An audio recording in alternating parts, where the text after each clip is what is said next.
washing his face and his paw. Yeah, wash your paw, wash your face. Yep. You don't want to touch it with a dirty paw.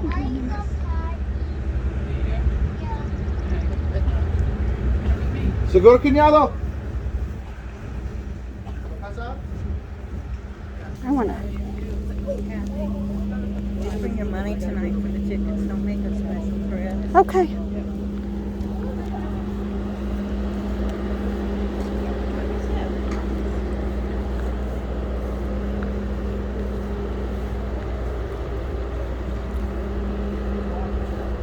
They just changed the federal regulations, so I can't be within 15 feet of our big cat, so I'm asking you to stand over here in front of me. You can see them from this angle. Have to give them a little more room. I had somebody ask me about that, and I go, well, it's not a petting zoo that you can get up that close. They just changed the federal regulation this year. I think you can 15 feet. Okay. Because everyone knows a tiger can only run 12 feet. All right. See him? See the lion there? Isn't he beautiful? Now, these three big, beautiful cats are the stars of our show. Wiggles the lion. Our cats are not fixed in any way. They're not spayed, neutered, declawed, defanged, or tranquilized. They're all natural. Oh, okay. All three of our cats are also rescues. Our two beautiful tigers are Solomon on your left. That's his sister Delilah sitting in the grass over there. Little girls are to us is Wendell, our lion. Our two tigers were born in a roadside zoo in northeastern Texas that wasn't taking care of their animals and got shut down for it. Yeah, lion. Mr. Key, the owner of our circus, and the gentleman you'll see performing with these cats stepped in and rescued them.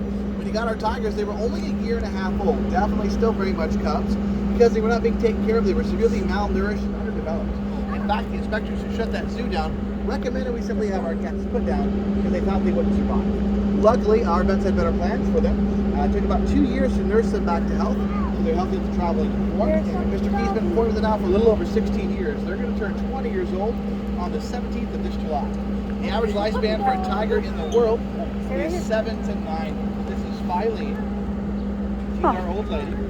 She was a stray back home in Hugo, Oklahoma. Yeah, she got by. She watched one of our show families. All right. Let's go to the bathroom, okay? That's quite all right. You gotta do what you gotta do. We're just going to scoot over so we can see. Absolutely, and I'll move this way. Now, Wendell has a much happier story than our tigers. He was actually being raised in some folks' home as a pet. That sounds like a good idea to you. Hooked a lot of money and a lot of space. Unfortunately, he did not. When he was 5 months old, he was already 40 pounds and the size of a small golden retriever with all the energy of a kitten. If you have cats, you'll know that kittens really want to do two things. They want to cuddle and they want to murder you. They attack you because that's how they're learning how to play and how to hunt. So it's really cute when they're a pound. When they're 50 pounds, it's a little more dangerous. So they couldn't take care of him properly. They surrendered him to the veterinarian. Their vet, of course, could not take care of a growing lion. So they got a hold of some wild animal rescue folks who brought him to us. We've had him since he was 6 months old. We've had him for just over 2 years now. So when he was 2.5 years old, he is still a cub, still growing. When we got him, he was 85 pounds. Now he's 355 pounds. Wow. And he's not fully grown yet. He's going to be fully grown by the end of this year, about 3.5 years old. Somewhere between 450 to 500 pounds is the average for an adult male lion. He's only 2.5. So what do you feed them? He's only 2.5. He's only 2.5. Well, they're carnivores, so they eat raw meat. But how much? Right now, they're eating between 10 to 15 pounds of raw meat each, 6 days a week, with a fasting day in their schedule to replicate their slow digestive process. In the wild, they don't eat every day. They eat when they catch something, eat as much as they can, and sleep it off sometimes for days at a time. So fasting and feasting is smart in the wild because you don't know when you're going to eat again, but it's of course not healthy for their bodies. One of the reasons they live so much longer in captivity is a smaller, stabler, healthier diet. I have a question. Yes, ma'am. On the colors of the tigers. Good question. They're a different color. You're right. They're a Duluth. They're called golden tabby tigers. If you'd like to, let's work our way around this so I get a better view on the lion. Yeah. This way, sir. These two there and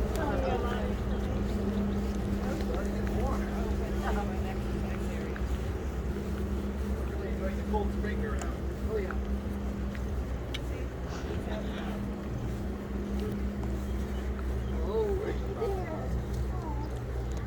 Again, you guys can't get too close on. These things are right down pat. Oh, hello. Hello, Delilah. hello.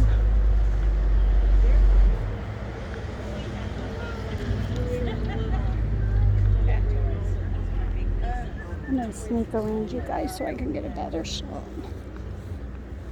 Say good morning. Oh my God, look at that. Good So morning. Delilah and Solomon are called golden tabby tigers. That soft, dusky orange and golden stripes are the byproduct of their parentage. One of their parents was a Siberian tiger, which is the white tiger, and one was a Bengal tiger. Now, crossbreeding tigers is actually pretty common in zoo programs.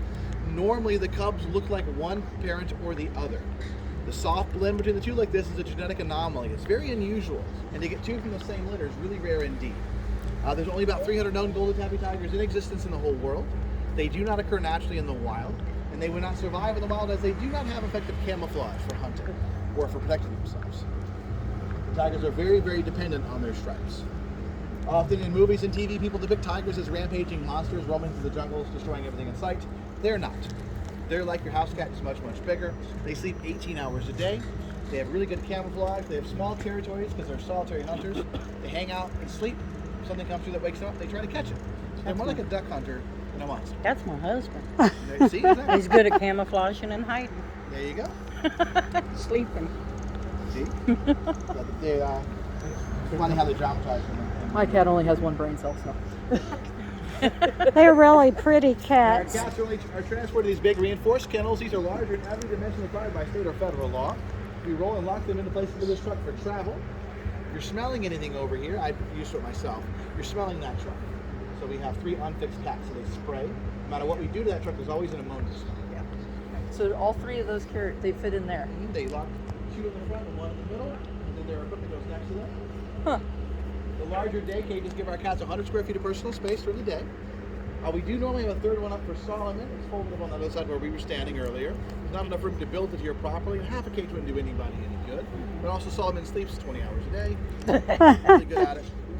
We're going to rotate him and his sister Delilah between this day cage throughout the day. And when the guys are done building the big top, which is coming along nicely next to us here, the last thing they do is build the arena our cats perform in. It's a 32-foot diameter steel cable cage. It will keep you safe from our cats during the show and vice versa, because there's some strange people out there. You probably know who they are this time, but we have to be careful. Some of them showed up, I guess. Me.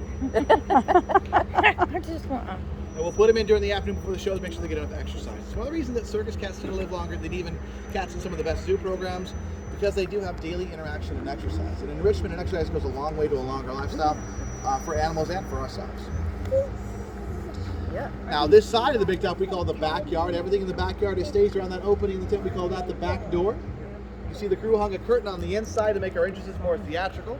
It also allows us to control the elements on wind and light and rain that blow into the show.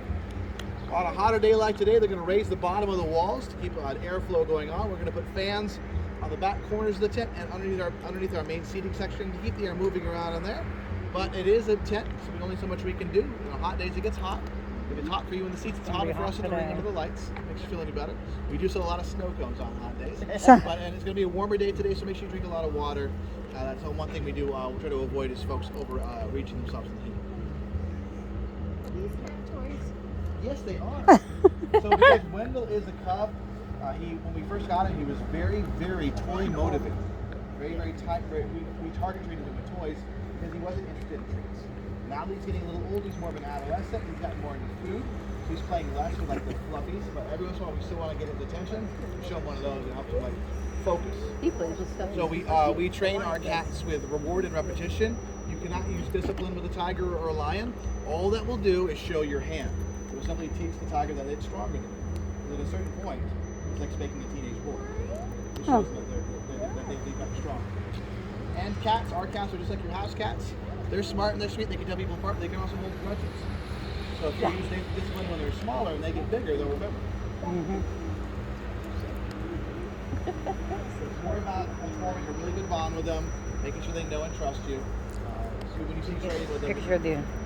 he doesn't I got it think on Stuffed the animals. video. Yeah. it's right up on them. I want to. Maybe I'll walk around. He's got a very good bond. That's more what the act is about. It's not about fire hoops and pistols and chairs anymore. It's about showing you really how we take care of these animals that we need in the home. Behind you is one of the big props we use in the circus today. This thing does not fit in the big top readily, so we store it outside. This is called the Wheel of Steel, the Wheel of Destiny, if you're particularly melodramatic, the Wheel of Death. Yes. It stands up on those 4 enormous legs. It spins around that center axle at 25 feet in height. Our resident daredevils, the Perez family, perform this prop. They actually build it themselves and maintain it as well. It's very common in the circus. We build and maintain all of our own equipment because no one really mass produces stuff like this. We have to be able to take care of it ourselves. Besides doing the wheel, Romario, the brother in the act, also is a wire walker, so you can see the equipment spaced out over there. So as the tent finishes going up, we can start bringing in and doing the rigging for our trapeze, for our tight wire, all the different stuff will be happening while the guys are still fleshing the tent out. I'm going to take us back here so we can see our other animal stars in the show. All these campers and RVs are how we live and travel with our families while we're on tour. Our homes are just like yours, they're just smaller and on wheels with the same modern conveniences. Because we do tour for 8 months, a lot of us live in our RVs in the off season as well. So most circus folks are full-time RVers. Careful, Sarah. It's just like your house. Actually, trailers are getting fancier and fancier nowadays. A lot of us even have satellite dishes, keep with our TV shows and sports. So we're transient performers. We are not barbarians.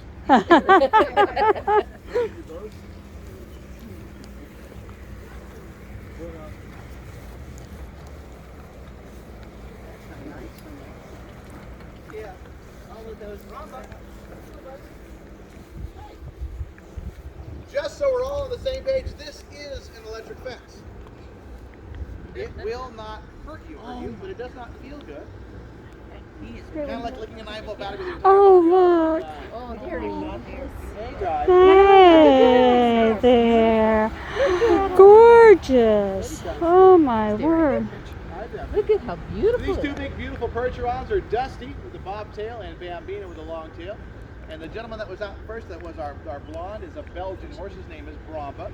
These 3 big, beautiful draft horses perform in an act that's called a Rosenbach act, or sometimes called bareback. Even though the Rosenbach is, they have a long leather pad on their back, not a standard saddle. Our performers stand on that pad and do acrobatic maneuvers while the horses run around the ring, in singles and in pairs, in what we call a Roman ride, when the horses run side by side. The Royals are our horse family on this show. They've been performing with horses like this for 10 generations. Make sure he said those are electric. They're actually very big names. Yeah.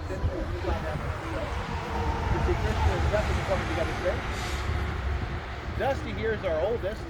Dusty, until about 3 years ago, Dusty belonged to a farm family in Pennsylvania, and they sold him to the Loyals. They told him at the time he was about, 10 or 11.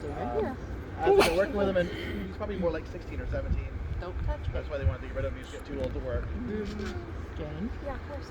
Because of that, he was performing with Bromba, the Belgian. Bromba is 10, and Bromba's all kinds of vim and vinegar. He's got a lot of energy, so sometimes he picks on Dusty, or he works too fast or too hard for him, so Dusty can't keep up. They just got Bambina last month. Oh. Wow. She's learning. She's So gorgeous. she's still learning. She's not performing in the show yet. She's already herd bound with the boys and wants to be around them all the time. And they practice with her in the afternoon before the show, so make sure she gets her time.